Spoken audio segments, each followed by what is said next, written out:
శ్రీమతే రామానుజాయ నమః. చూడండి, మనకి ఇంట్లో చిన్నపిల్లలు ఉంటారు. అంటే మరీ చంటి పిల్లలు కాదులేండి. సుమారు 3 ఏళ్ల తర్వాత 7 ఏళ్ళు 8 ఏళ్ళ మధ్యలో పిల్లలు.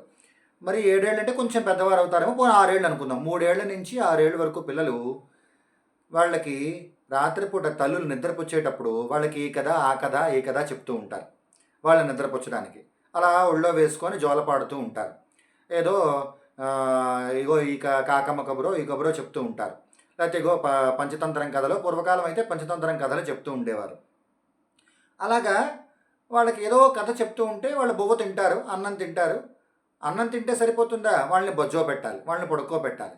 పడుకోబెట్టినప్పుడు కూడా వాళ్ళకి ఏదో ఒక కథ చెప్తూనే ఉండాలి. అలా చెప్తేనే వాళ్ళు బొజ్జుంటారు, పడుకుంటారు. అందుకని తల్లులు ఏం చేస్తారు? వాళ్ళని ఒళ్ళో పడుకోబెట్టుకొని, ఇదిగో సింహం ఉంది, లేడుంది, సింహం లేడి మీద దాడి చేసింది, అది ఇలా పరిగెట్టింది, అయితే ఆ కాకొచ్చింది, అయితే ఈ కోయిలు వచ్చింది అని ఏదో ఒక కథ, ఏదో ఒక కథ చెప్పుకొని వాళ్ళకి విచిత్రంగా, వాళ్ళకి ఆశ్చర్యకరంగా ఉండేటట్టు కథ చెప్తూ ఉంటారు. పిల్లలు అలా ఆశ్చర్యంగా, అవునా, అమ్మో లేడీ, అమ్మో సింహం, అమ్మో కాకి ఇలా వచ్చింది అని ఓ మారు భయపడుతున్నట్టు, నవ్వుతున్నట్టు, వింటున్నట్టు, ఇలా రకరకాల ఎక్స్ప్రెషన్స్ ఇస్తూ క్రమంగా వాళ్ళు నిద్రలోకి జారుకుంటూ ఉంటారు అలా కథ వింటూను. తల్లులు అలా సుఖంగా కథ చెప్తూ ఉంటే ఒళ్ళో పడుకోబెట్టుకొని ఊపుతూను అలా సుఖంగా వాళ్ళు కథ వింటూ నెమ్మదిగా మత్తులో జారుకుంటారు. తల్లి కబుక్కుని కొంచెం కళ్ళు మూసుకున్నాడు కదా పిల్లవాడు, నిద్రపోతున్నాడు కనుక ఆపింది అనుకోండి, ఇంకా వాడు పూర్తిగా నిద్రపోనప్పుడు ఓ మారు కళ్ళు తెరిచి అమ్మ వైపు ఇలా చూస్తారు. చూసి మళ్ళీ అమ్మని చెప్పమన్నట్టుగా అమ్మ వైపు ఇలా చూస్తారు. మళ్ళీ అమ్మ ఏమో కథ చెప్తూ ఉంటుంది. అలా పూర్తిగా నిద్రపోయాడు పిల్లడు, నిద్ర పట్టేసింది అన్నప్పుడు తల్లి లేస్తుంది, వాడిని పక్కన పడుకోబెట్టి తమ పనులు తను చేసుకుందుకు వెళుతుంది.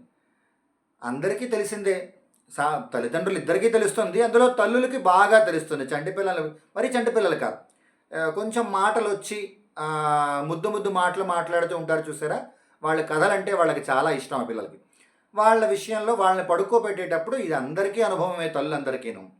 అలాగే మన కృష్ణ పరమాత్మ కూడా చిన్నవాడిగా ఉన్నప్పుడు, చిన్నపిల్లాడిగా ఉన్నప్పుడు యశోదాదేవి కథలు చెప్పేదిట ఆయనకి. ఆయనేమో ఆ కథలు వింటూ బోతినేవట. బోతిని మళ్ళీ కథలు చెప్తూ ఉండేది. పడుకోబెట్టడం అలా ఒళ్ళో పడుకోబెట్టుకొని ఆ చిన్ని కృష్ణుడిని, ఆ బుజ్జి కృష్ణుడిని యశోదమ్మ ఒళ్ళో పడుకోబెట్టుకొని అలా కథలు చెప్తూ ఉండేదిట. రోజు ఏదో కథ చెప్తూ ఉండేదిట. ఒకనాడు ఆయన ఇలాగే ఆయన బోత్ అనేసిన తర్వాత, ఆయన కడుపు నిండిన తర్వాత ఒళ్ళో వేసుకొని అలా జోలపాడుతూ కొంతసేపు పాట పాడిన తర్వాత కథ చెప్పడం ప్రారంభించిందిట. ఏమిటి చెప్పడం ప్రారంభించిందిట?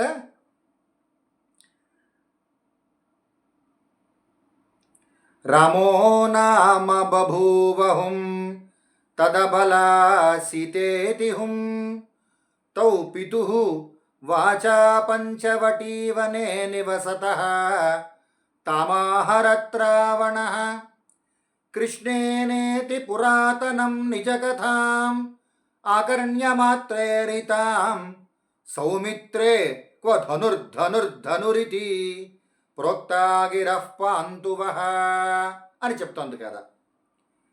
చూడండి, చిన్నపిల్లలకి మీరు కథ చెప్తున్నప్పుడు ఇంకా వాళ్ళు పూర్తిగా మత్తులోకి జారక ముందు కాకుంది అనగానే అది ఇలా ఎగిరింది అనగానే అంటూ ఉంటారు. ప్రతిదానికి వాళ్ళు ఇగో అనగనగా ఒక ఊరు, ఆ ఊరిలో పెద్దవాడు ఉండేవాడు అని ఏదో ఒకటి ఉకారం వాడుతూ ఉంటారు, వాళ్ళు అంటూ ఉంటారు. అంటే మళ్ళీ తల్లి మళ్ళీ చెప్తూ ఉంటుంది. అలాగా యశోదమ్మ చిన్ని కృష్ణుడిని ఒళ్ళో పడుకోబెట్టుకొని ఆయనకి చిన్నగా మత్తు వస్తుంది, ఇంకా పూర్తిగా నిద్రపోలేదు ఆయన. ఈవిడ యశోదమ్మ చెప్తున్నటువంటి మాటలు వింటూ ఆయన వెనక్కి తిరిగి పలుకుతున్నాడు, అని పలుకుతున్నట్టు, ఆయన అని పలుకుతున్నట్ట. ఏం చెప్తోంది ఆవిడ? రామో నామ బభూవ. కృష్ణ, కృష్ణ నీకు తెలుసా, ఒకప్పటి కాలంలో రాముడు అనేటువంటి ఆయన ఒక ఆయన ఉన్నట్ట అనగా నేనేమన్నట్ట, రామో నామ బభూవ హుం. ఆయనకి తదబలాసితేతి, ఆయనకు ఒక భార్య ఉందయ్యా, ఆ భార్య పేరు సీత అందిట. అనగానే కృష్ణుడు ఏమన్నట్ట, అంటే అన్నట్ట. రామో నామ బభూవ హుం తదబలాసితేతి హుం అన్నట్ట. అన్న తర్వాత ఆవిడ చెప్పడం ప్రారంభిస్తోంది. ఆయన మత్తులో కొంచెం జారుకున్నాడు. అండం ఆపాడు. ఆపాడు కదా అని అయితే ఇంకా పూర్తిగా నిద్రపోలేదని తెలుసు యశోదమ్మకి. ఆ చిన్ని కృష్ణుడు నిద్రపోలేదని తెలుసు. ఇంకా చెప్పడం చెప్తోంది వరుసగాను. ఏం చెప్తోందట? వాచా పంచవటీ వనే నివసత తమాహరత్రావణ పితు వాచా పంచవటీ వనే నివసత.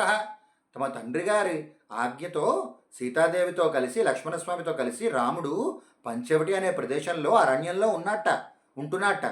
అప్పుడు ఏమైందో తెలుసా? రావణ తామాహరద్రావణ, ఆ సీతాదేవిని రావణాసురుడు ఎత్తుకుపోయాడు అందిట. అనగానే కృష్ణ పరమాత్మ అప్పటికే మత్తులో జారుకుంటున్నాడు కొంచెంగాను, ఇంకా పూర్తిగా నిద్ర పట్టలేదు. వెంటనే ఆయన తను కృష్ణావతారంలో ఉన్నానన్న విషయం కాస్త ఆయన మర్చిపోయి కృష్ణేనేతి పురాతనం నిజకథాం, తన ఇంతకు ముందు అవతారం రామావతారం కదా, తనే రాముడుగా అవతరించాడు ఇప్పుడు కిందటి జన్మలో, కిందటి యుగంలో. ఆ నిజకథని విని ఇంకా మత్తులో కదా ఉన్నాడు ఆయన, చిన్ని కృష్ణుడు కదా ఆయన, మత్తులో కదా ఉన్నాడు, చిన్న నిద్రమత్తు వస్తోంది. కృష్ణేనేతి పురాతన నిజకథాం అకర్ణ్యమాత్రేరితాం, అమ్మ మాటలు విని అమ్మో సీతాదేవిని ఎత్తుకుపోతున్నాడు రావణాసురుడు అని వెంటనే ఏమన్నట్ట కృష్ణ పరమాత్మ నిద్రమత్తులో నా చెంట పిల్లవాడు, సౌమిత్రే క్వ ధనుర్ధనుర్ధనురితి, సౌమిత్రే లక్ష్మణ ధనస్సందుకో ధనస్సందుకో ధనస్సందుకో అన్నట, ధనస్సందుకో అన్నట. ప్రోక్తాగిరః పాంతువః, అలా పలుకుతున్నటువంటి కృష్ణ పరమాత్మ మిమ్మల్ని రక్షించుగాక అని అర్థం. కృష్ణకరణామృతం అనేటువంటి గ్రంథంలో లీలాశుకుల వారు అనుగ్రహించారు ఈ దర్శనాన్ని.